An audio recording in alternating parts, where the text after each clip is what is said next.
श्री स्वामी समर्थ जय जय स्वामी समर्थ. ओम श्री कुलदेवताय नमः. नमस्कार मंडळी, मी प्रदीप कुलकर्णी. आपल्या प्रत्येकाच्या जीवनामध्ये सर्वोच्च स्थान कुठल्या देवतेचं असेल तर ते असतं कुलदेवतेचं, कुलदेवीचं. कुलदेवी ही आपल्या कुळाची जननी असते, कुळाची आई असते. आपण समजा स्वामी समर्थ महाराजांचे सेवेकरी असाल, स्वामींची जशी आपण नित्यसेवा करतो अगदी तशीच आपल्या कुलदेवीची, कुलदैवताची रोज सेवा झालीच पाहिजे. देवीचं एखादं स्तोत्र किंवा मंत्र किंवा आपल्या देवघरामध्ये देवीचा टाक किंवा मूर्ती किंवा तांदळा असलाच पाहिजे. या तांदळाची किंवा टाकाची रोज नित्यपूजा झाली पाहिजे. आपल्या दैनंदिन जीवनामधील ज्या समस्या असतात, विशेषतः आर्थिक आवक नसणे, घरामध्ये सदस्यांचे विवाह न जमणे, त्यानंतर मुलांचं शिक्षणामध्ये लक्ष नाही लागत, घरात आरोग्य नसणं, शांतता नसणं, छोट्या छोट्या गोष्टीवरून वादविवाद होणं, यासारख्या समस्यांचा थेट संबंध कुलदेवतेच्या कृपेशी आहे. परंतु काही जणांच्या बाबतीत असं होतं की दुर्दैवानं त्यांना त्यांची कुलदेवी कोण आहे तेच माहीत नसतं. मग आपण नवरात्रीमध्ये किंवा इतर वेळेस सेवा कोणती करावी, आपली कुलदेवी किंवा कुलदैवत कोण आहे, कुलदेवी जर माहीत नसली तर कुठली सेवा करायची, कोणता उपाय करायचा. समजा नवरात्रीमध्येच आपल्याला देवीची सेवा करायची आहे, कुलस्वामिनीची सेवा करायची आहे. जर आपल्याला कुलदेवी माहीत नसेल तर कोणती सेवा करायची हीच माहिती आपण आजच्या व्हिडिओत बघणार आहोत. चॅनलवर आपण नवीन असाल चॅनल सबस्क्राईब करा, बेल आयकॉन दाबायला विसरू नका. कमेंट बॉक्समध्ये आपल्या शंका असतील नक्की विचारा. कुलदेवी किंवा कुलस्वामिनी ही आपल्या कुळाची आई असते.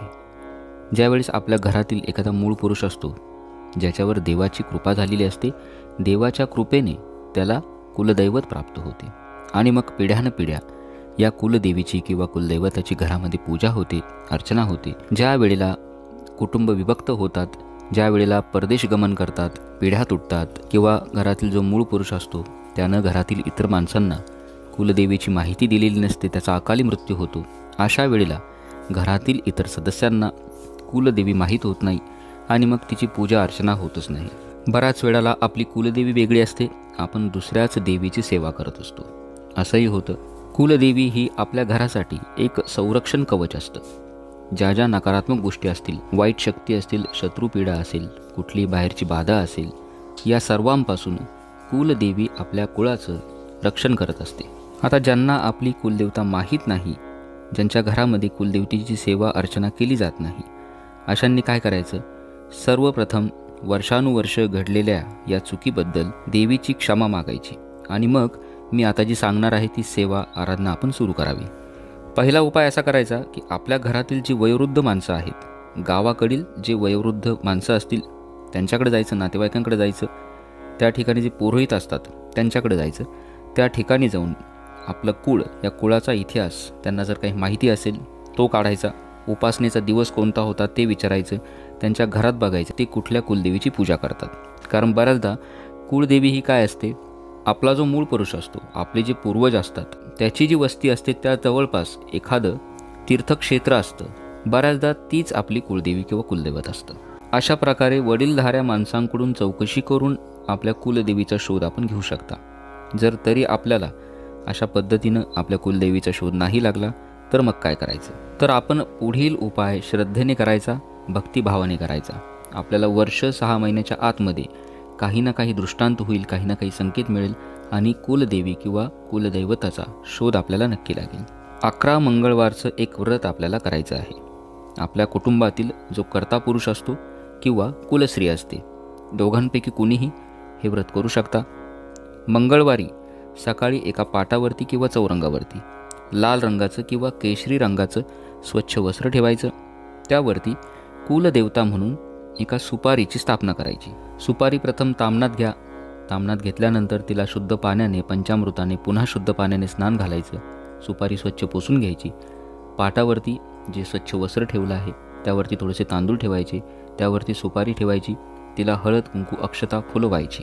तिला पंचामृताचा किंवा कुठल्याही गोड पदार्थाचा नैवेद्य दाखवायचा आणि ओम कुलदेवताय नमः या मंत्राचा 108 वेळा जप करायचा. त्या दिवशी उपवास करायचा. फराळाचे पदार्थ, दूध चालेल, दुधाचे पदार्थ चालतील, जेवण मात्र करायचं नाही. अशा पद्धतीनं पूजा झाल्यानंतर तसंच रात्री झोपताना देखील त्या सुपारीसमोर बसायचं, हात जोडायचे, प्रार्थना करायची, हे कुलस्वामिनी तुला नमस्कार असो. मला तुझी सेवा आराधना करायची आहे. तू माझ्या कुळाची आई आहे. मला तुझं नाव काय आहे, तुझं स्वरूप काय आहे, तू कुठल्या स्थानी निवास करते याविषयी काहीच माहीत नाही. मग मी तुझी भक्ती कशी करणार? मी तुला शरण आलो आहे, माझ्यावर कृपा कर. मला दृष्टांत देऊन तुझं नाव गाव सांग, हीच तुझ्या चरणी प्रार्थना. रोज सकाळी आपली पूजा झाल्यानंतर आणि रात्री झोपताना अशा पद्धतीनं कुलस्वामिनीला प्रार्थना करायची. त्यानंतर दुसऱ्या दिवशी सकाळी शुचिर्भूत होऊन त्या सुपारी रूप भगवतीला अक्षता व्हायच्या, नमस्कार करायचा आणि ती सुपारी आपल्या देव्हाऱ्यात ठेवून द्यायची. पुन्हा पुढच्या मंगळवारी अशाच पद्धतीनं पूजा मांडायची, उपवास करायचा, सुपारीची पूजा करायची.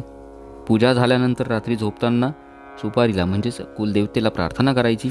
असं आपल्याला एकूण 11 मंगळवार करायचं आहे. या व्रतरूपी सेवेने प्रसन्न होऊन आपली कुलदेवी स्वप्नात येऊन आपल्याला दृष्टांत देईल, कोणाला तरी प्रेरणा देईल किंवा एखादा वडीलधारी माणूस आपल्या घरी येईल. बोलता बोलता त्याच्या तोंडातून आपल्या कुलदेवीचं नाव निघेल.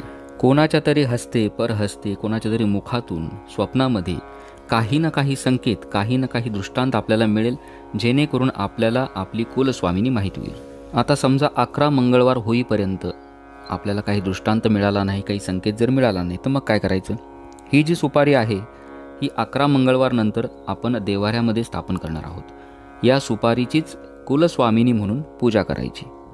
आणि आपल्या महाराष्ट्राची जी कुलस्वामिनी आहे तुळजाभवानी माता, तुळजाभवानी मातेलाच आपली कुलस्वामिनी मानायची आणि तिची पूजा करायची.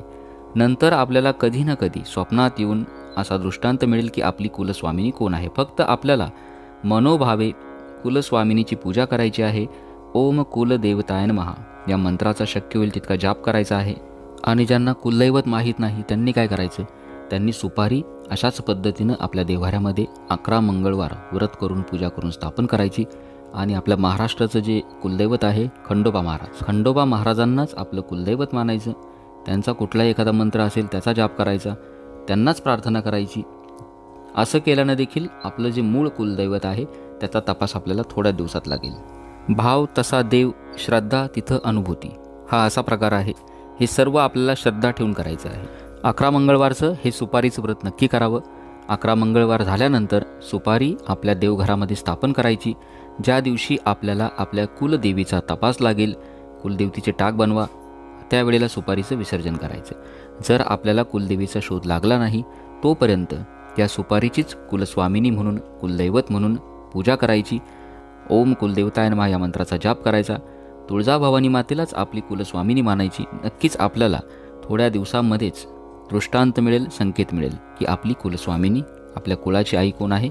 जर कोणाला कुलदैवत माहीत नसेल, कुलदैवत हे पुरुष दैवत असतं, जसं खंडोबा, ज्योतिबा, त्यांनी देखील अशाच पद्धतीनं पूजा मांडायची 11 मंगळवार. आणि मी सांगितल्याप्रमाणे ओम कुलदेवताय नमः असा मंत्र जाप करायचा. नक्कीच आपल्याला काही ना काही संकेत मिळेल.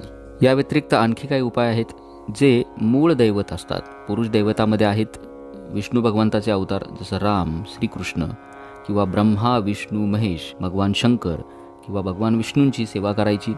आदिमायेची सेवा करा, म्हणजेच देवी मातेची सेवा करा, दुर्गा मातेची सेवा करावी. खंडोबा, ज्योतिबा यांच्यापैकी किंवा मारुतीची म्हणजेच हनुमंताची यांच्यापैकी कोणाचीही आपण सेवा करा, आराधना करावी. स्वामी समर्थ महाराजांची सेवा करा, गणपती बाप्पाची आराधना करा. जे आपलं इष्टदैवत असेल, आराध्य दैवत असेल, त्याची मनोभावे सेवा करावी. रोज आपल्या आराध्य दैवताला, इष्टदैवताला जरी आपण प्रार्थना केली की कुलदेवीचा तपास आपल्याला लागावा, तरीसुद्धा आपल्याला काही ना काही संकेत नक्की मिळेल. यासाठी आपला ध्यास महत्त्वाचा आहे, आपली श्रद्धा महत्त्वाची आहे, आपला भाव महत्त्वाचा आहे. या व्यतिरिक्त काही साधे सोपे उपाय असे आहे. गाईला शक्य झाल्यास रोज गोग्रास द्यावा. गाय जिथं दिसेल तिथं गायीची पूजा करावी. आपले जे घरातील गेलेले पितर असतात त्यांना नेहमी संतुष्ट ठेवायचं. त्यासाठी रोज कावळ्याला घास द्यावा. पितरांचं स्मरण करायचं. पितृपक्षामध्ये अन्नदान करायचं. तसंच दैनंदिन जीवनामध्ये देखील आपल्याला जितकं दान करता येईल तितकं दान करावं. दानानं धनाची शुद्धी होते. जर काही कोणाला दोष लागलेला असेल ज्यामुळं अशा घटना आपल्या जीवनामध्ये घडतात, त्यासाठी दान करणे हा एक अत्यंत चांगला उपाय आहे. तर हे सर्व उपाय आपण नक्की करावेत. नवरात्री उत्सव सुरू आहे. फक्त नवरात्रीतच नाही, वर्षभर आपल्याला कुलदेवीची उपासना करायची असते. नवरात्रीमध्ये जर आपल्याला आपल्या कुलदेवीची सेवा करायची असेल, आपल्याला कुलदेवी माहीत नसेल तर आपण काय करायचं, या व्हिडिओत सांगितल्याप्रमाणे सुपारीची स्थापना म्हणजेच आपल्या कुलदेवीचं प्रतीक म्हणून सुपारीची स्थापना घटस्थापनेच्या दिवशी सकाळी करावी. ही सुपारी आपल्या देवघरामध्ये ठेवून द्या. 9 दिवस या सुपारीसमोर म्हणजेच देवीसमोर बसून ओम श्री कुलदेवताय नमः या मंत्राचा जास्तीत जास्त जप करावा. ओम भवानीये नमः या मंत्राचा जप करावा. श्रीसूक्त पठण करावं. देवीचं रोज ध्यान करा आणि देवीला रोज प्रार्थना करायची की मला तुझं स्वरूप दिसू दे. कुठला ना कुठला संकेत आपल्याला नवरात्रीमध्येच मिळून जाईल. स्वप्नात येईल किंवा कोणी आपल्या दारावर येईल, कोणी आपला एखादा नातेवाईक असेल, हा आपल्याला आपल्या कुलदेवीचा संकेत देईल. श्रद्धेनं आपण नवरात्रीमध्ये सुपारीची स्थापना करा आणि या सुपारीलाच आपली कुलदेवी समजून जास्तीत जास्त आपण देवीची जी आपल्याला स्तोत्र माहीत असतील, जे मंत्र माहिती असतील, 99 मंत्राचं पठण केलं तरी चालेल. आपल्या या चॅनलवरती नवरात्रीमध्ये रोज मी विविध स्तोत्र मंत्र अपलोड करणार आहे. आपण ती ऐकून सोबत सेवा करा, आपल्या कुलदेवीचं ध्यान करा. नवरात्र झाल्यानंतर ही जी सुपारी आहे ही अशीच आपल्या देवघरात असू द्या. दसऱ्याच्या दिवशी पुन्हा या सुपारीला अभिषेक करायचा. जोपर्यंत आपल्याला काही संकेत मिळत नाही तोपर्यंत ही सुपारी आपल्या देवघरामध्ये कुलदेवी म्हणून स्थापित ठेवावी. तिची रोज पूजा करायची. कुलस्वामिनीच्या कृपेनं थोड्याच दिवसात आपल्याला काहीतरी संकेत मिळेल. आपल्या कुलस्वामिनीचा शोध आपल्याला लागेल. हीच मी मातेच्या चरणी प्रार्थना करतो, स्वामींच्या चरणी प्रार्थना करतो. श्रद्धेनं मनोभावे आपण ही सेवा करा, हा उपाय करावा. आपल्याला ही माहिती आवडली असेल, जास्तीत जास्त देवी भक्तांपर्यंत पोहोचवावी. चॅनल सबस्क्राईब करा. शंका असतील तर जरूर विचारा. श्री स्वामी समर्थ. जय जय स्वामी समर्थ. ओम श्री कुलदेवताय नमः.